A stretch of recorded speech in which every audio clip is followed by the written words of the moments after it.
ليلة الإسراء والمعراج من أعظم الليالي في السنة الهجرية، وفي ليلة الإسراء والمعراج حصل فيها إسراء لسيدنا محمد صلى الله عليه وسلم من المسجد الحرام بمكة المكرمة إلى المسجد الأقصى في القدس، وبعدها بدأت رحلة المعراج وصعود النبي صلى الله عليه وسلم إلى السماوات العلى عشان يقابل ربنا ويفرض على أمته الصلاة. وليلة الإسراء والمعراج بتبدأ من بعد أذان المغرب لحد تاني يوم الفجر. ويلا نعرف مع بعض أهم الأعمال في ليلة الإسراء والمعراج.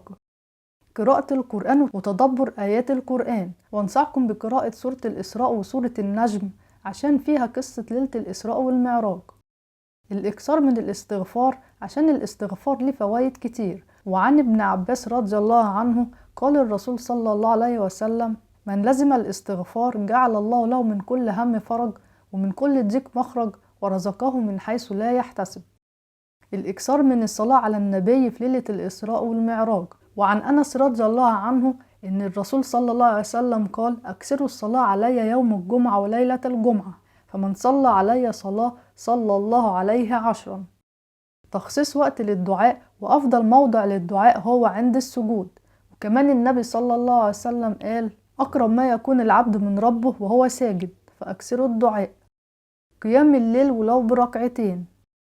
إخراج صدقة ولو بسيطة بنية تفريج الهم والكرب ونية إن ربنا يرضى عننا. قضاء حوائج الناس، وده ليه ثواب كبير عند ربنا. إطعام الطعام للفقراء والمحتاجين. صيام ليلة الإسراء والمعراج.